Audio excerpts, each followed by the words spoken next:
कभी भी अगर हमारे पास कोई भी डेड मोबाइल फोन आता है, ठीक है, तो डेड मोबाइल फोन में सबसे इम्पोर्टेंट जिसका काम होता है ना, वो होता है डीसी मशीन का, पावर सप्लाई मशीन। तो हमारा टॉपिक भी डीसी मशीन का चल रहा है, और कल मैंने आपको बताया भी था कि डीसी मशीन को कैसे सेट करा जाता है, और आज भी आपको कुछ चीजें और है जो मैं आपको बताता हूँ। जो कभी भी आपके पास डेड फोन आएगा ना, आप डीसी मशीन की रीडिंग से पता कर लोगे कि इसके अंदर फॉल्ट क्या है, या क्या हो सकता है, या मेरे को काम कहाँ पर करना है, ठीक है। तो कभी भी अगर आप डीसी मशीन यूज करते हो ना, तो यूज करते समय सबसे पहले आपको ध्यान रखना है वोल्टेज का। दो ऑप्शन दे रखा है, एक वोल्ट का और एक एम्पियर का, ठीक है ना। तो वोल्टेज जो होगा ना, वो हमें सेट करना है 4 पे, या 4.2 वोल्टेज भी आप सेट कर सकते हो, ठीक है। और किसी भी फोन को ऑन करने के लिए जो एम्पियर की रिक्वायरमेंट होती है ना, वो होती है 2.0 वोल्टेज, 2.0 एम्पियर, ठीक है।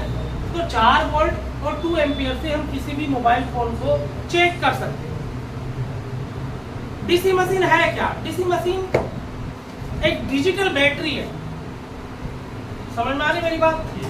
जिसमें हमें ये पता चल जाता है कि मोबाइल फोन जब ऑन होता है तो वो कितना कंजप्शन कर रहा है बैटरी का, या कितना एम्पियर कंजप्शन कर रहा है बैटरी का, है ना। या वो ऑटो एम्पियर कंजप्शन तो नहीं कर रहा है, या जितना बूटिंग के समय एम्पियर कंजप्शन करना चाहिए उतना ही कर रहा है, या उससे ज्यादा कर रहा है। वो सारी चीजें हमें स्क्रीन पे दिखाता है डीसी मशीन, ठीक है। तो सबसे पहले हमें ये सेट करना है वोल्टेज और एम्पियर। ये जब हमने सेट कर लिया, उसके बाद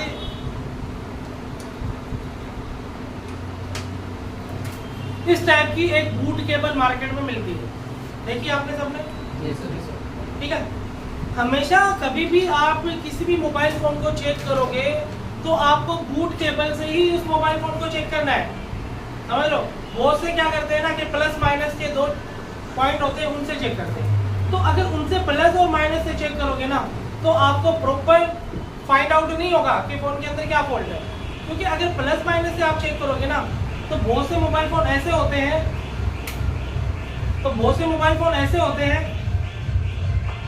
जो प्लस माइनस से भी ऑन हो जाते हैं, और बहुत से मोबाइल फोन ऐसे होते हैं जिनको ऑन करने के लिए आईडी और थर्मल की रिक्वायरमेंट होती है बैटरी में। समझ में आ रही मेरी बात? बूट केबल हमें इसलिए यूज करनी होती है कि बूट केबल में पूरा बैटरी का कनेक्शन होता है, इसमें आईडी का भी लाइन होता है, थर्मल का भी लाइन होता है। जहाँ पे आईडी की लाइन होगी उसमें आईडी काम करेगी, जहाँ पे थर्मल की लाइन होगी वहाँ पे थर्मल काम करेगी। तो कभी भी हम मोबाइल फोन को किसी भी डीसी मशीन से चेक करेंगे तो हमें बूट केबल से उसको चेक करना है, ना कि प्लस और माइनस वाले से चेक करना है। समझ यहाँ तक? अब 4 वोल्टेज और 2 एम्पियर मैंने सेट कर लिया। सेट करने के बाद कोई भी फोन हो उसे कनेक्ट करना है डीसी से, ठीक है। अगर डीसी से आपने कनेक्ट करा और कनेक्ट करने के साथ ही कुछ भी ऑटो कंजप्शन कर रहा है, कुछ भी, है ना, तो इसका मतलब है कि मोबाइल फोन के अंदर कुछ ना कुछ फॉल्ट है। अब ऑटो कंजप्शन में क्या होता है, जैसे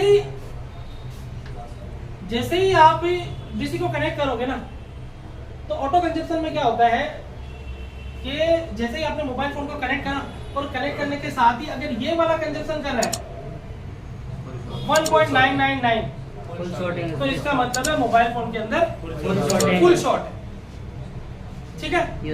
और अगर लगाने के साथ ही 20 से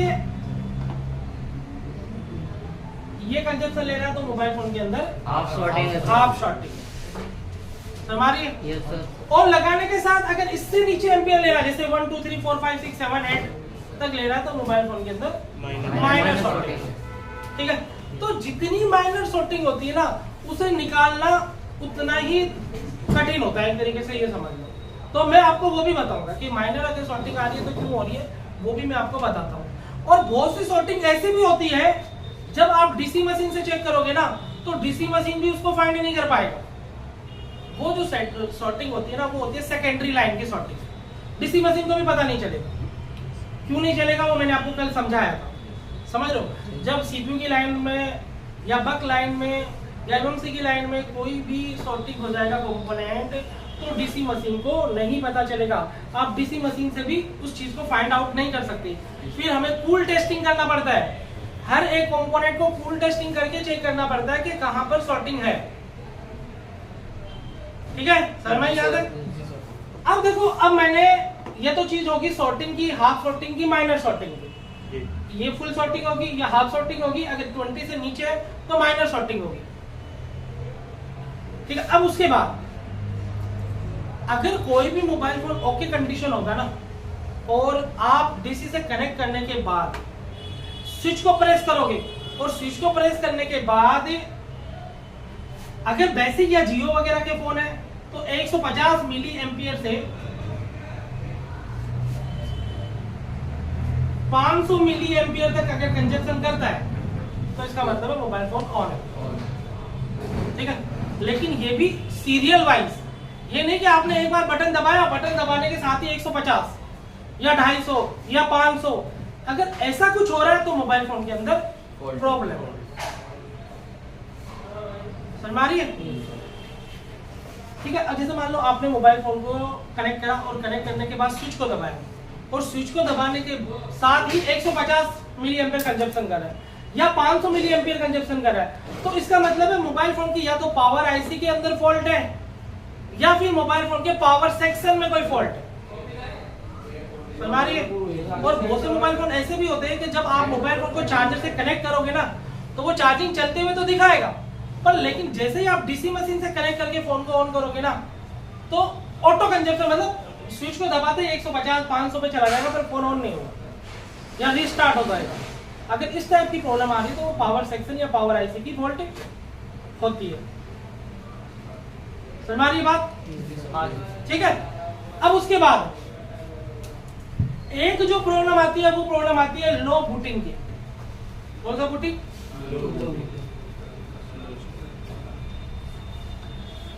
अब लो बूटिंग क्या होता है? आपने क्या करा, मोबाइल फोन को डीसी से कनेक्ट करा, और डीसी से कनेक्ट करने के बाद कोई भी ऑटो कंजप्शन नहीं लिया, तो इसका मतलब क्या हुआ, मोबाइल फोन के अंदर सॉर्टिंग वगैरह तो नहीं है ना। लेकिन जैसे ही आपने मोबाइल फोन के स्विच को दबाया, और स्विच को दबाने के साथ ही 1 2 3 4 5 6 लेके फिर 0 हो जा रहा है। समझ में आ रही मेरी बात? या फिर 0 से लेकर 50 मिली एम्पियर तक ले रहा है और उसके बाद फिर 0 हो जा रहा है, तो उसको बोलते हैं लो बूटिंग। अब जो लो बूटिंग होती है ना, अगर 50 मिली एम्पियर से अगर मोबाइल फोन नीचे है ना, तो उस कंडीशन में सीपीयू की भी फॉल्ट हो सकती है, पावर सेक्शन की भी फॉल्ट हो सकती है। क्यों हो सकती है भाई? क्योंकि मोबाइल फोन बूटिंग तभी करेगा जब पावर आईसी से प्रॉपर वोल्टेज सीपीयू के पास जाएगी, और सीपीयू से प्रॉपर वोल्टेज रोम या ईएमसी के पास जाएगी, तभी तो वो प्रॉपर बूटिंग करेगा। अगर लो बूटिंग करा तो इसका मतलब क्या हो सकता है, जैसे मान लो आपके मोबाइल फोन के अंदर ये पावर आईसी होती है पीएम के पास बहुत सारे बक कॉइल लगे होते हैं, आपने देखा होगा, और सीपीयू को ना बक वोल्टेज की रिक्वायरमेंट होती है। ठीक है, अब जैसे अगर लो बूटिंग हो रही है तो जरूरी नहीं है सीपीयू खराब है, क्या पता उसे प्रॉपर तरीके से वोल्टेज नहीं मिल रहा हो। ये जो यहाँ पे बक कॉइल लगे होते हैं ना, ये बक कॉइल से इसको ना वोल्टेज मिलती है। ठीक है, अगर यहाँ पर एक भी बक कॉइल खराब हो जाता है, ठीक है, तब क्या होगा, प्रॉपर तरीके से बूटिंग नहीं होगा। क्यों नहीं होगा? क्योंकि सीपीयू को वोल्टेज नहीं मिलेगा। समझ आ रही है? ये नहीं कि अगर लो बूटिंग हो रहा है तो सीपीयू खराब है, लेकिन हाँ ये हो सकता है कि सीपीयू की लाइन को प्रॉपर तरीके से वोल्टेज नहीं मिल रहा है, या सीपीयू को प्रॉपर वोल्टेज नहीं मिल रहा है, या उसकी लाइन में कोई प्रॉब्लम आ गई है, उसके कारण लो बूटिंग की प्रॉब्लम आती है। तो वो भी हमें प्रॉपर तरीके से चेक करना होता है मल्टीमीटर से, हॉट टेस्टिंग और कूल टेस्टिंग करके।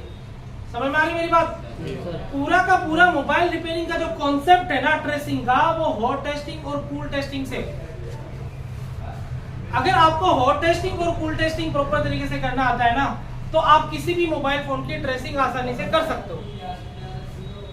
समझ में आ रही याद है? ठीक है, तो अगर कभी भी बूटिंग ये हो रही है कि आपने डीसी से कनेक्ट करा, तो 1 से लेकर 20 तक एम्पियर कंजप्शन करा और फिर 0 हो गया, तो उस कंडीशन में वो आता है लो बूटिंग में। और लो बूटिंग की जो प्रॉब्लम होती है ना, वो होती है power section, power IC CPU की फॉल्ट होती है। समझ में याद है? अब उसके बाद रोम की प्रॉब्लम, इममसी की फॉल्ट। अगर कभी भी आपने मोबाइल फोन को डीसी से कनेक्ट करा और स्विच को प्रेस करा और स्विच को प्रेस करने पर 75 मिली एम्पियर से 150 मिली एम्पियर तक कहीं पे भी आकर स्टक हो गया, ये रुक गया। समझ आ रही मेरी बात? क्या हुआ? रुक गया, स्टक हो गया। अगर ये एम्पियर यहाँ पे रुक जाता है या फिर स्विच को छोड़ते ही जीरो हो जाता है, तो उस कंडीशन में मोबाइल फोन के अंदर रोम की फॉल्ट हो सकती है। जरूरी नहीं है। देखो डीसी मशीन क्या होता है, डीसी मशीन हमें हिंट देती है ना? क्या देती है? हिंट देती है कि भाई आपको काम कहां पर करना है। अगर मुझे कुछ हिंट मिल जाएगी ना तो मेरे लिए रिपेयरिंग करना आसान होगा।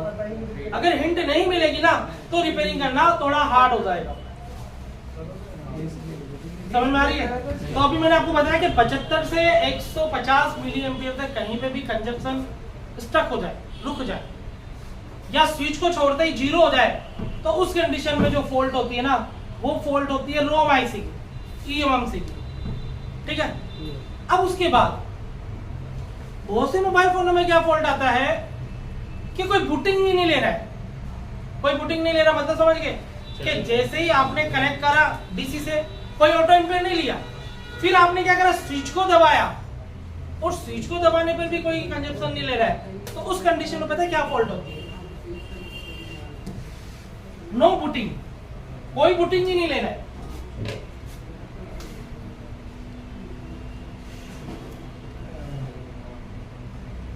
कोई बूटिंग नहीं ले रहा है ना? अगर कुछ भी बूटिंग नहीं ले रहा है ना, तो उस कंडीशन में मोबाइल फोन का स्विच भी तो खराब हो सकता है ना भाई? अगर स्विच खराब हो जाएगा तो कहां से बूटिंग ले लेगा? तो कभी भी अगर कोई भी मोबाइल फोन हमारे पास आता है तो सबसे पहले उसको चार्जर से कनेक्ट करना है। अगर वो चार्जर से कनेक्ट करने पर चार्जिंग चलते हुए दिखा दे, है ना, परसेंटेज शो कर दे चार्जिंग का, और स्विच को दबाने के बाद भी ऑन नहीं हो रहा है, तो उस कंडीशन में स्विच की प्रॉब्लम होती है। किसकी प्रॉब्लम होती है? स्विच की। किस कंडीशन में?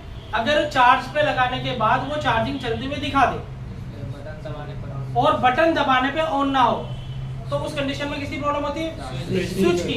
लेकिन अगर मान लो चार्ज पे मैंने लगाया और चार्ज पे लगाने पे कोई चार्जिंग भी शो नहीं कर रहा है, ठीक है, और फोन को जब डीसी से ऑन कर रहा हूं तो कोई बूटिंग भी नहीं ले रहा है, मतलब 1 2 3 4 5 कुछ नहीं आ रहा है, कोई कंजप्शन ही नहीं कर रहा है एम्पियर का। ठीक है? तो उस कंडीशन में मोबाइल फोन की पावर, सीपीयू की फॉल्ट या मोबाइल फोन के अंदर शॉर्टिंग, हाफ शॉर्टिंग या सेकेंडरी लाइन की शॉर्टिंग, कुछ भी प्रॉब्लम हो सकती है। वो हमें चेक करना पड़ता है स्टेप बाय स्टेप। समझ आ रही है? तो अगर कोई भी कंजप्शन, कोई भी बूटिंग नहीं ले रहा है, तो उस कंडीशन में मोबाइल फोन की पावर आईसी, ठीक है, की फॉल्ट हो सकती है, सीपीयू की फॉल्ट हो सकती है। समझ आ रही है? तो इस तरीके से जो डीसी मशीन होता है ना, डीसी मशीन से हमें हिंट देता है डीसी मशीन के काम कहां पर करना होता है। ठीक है? तो इस तरीके से हमें डीसी मशीन को यूज करना है। तो समझ में आया आपको? जी सर। ठीक है।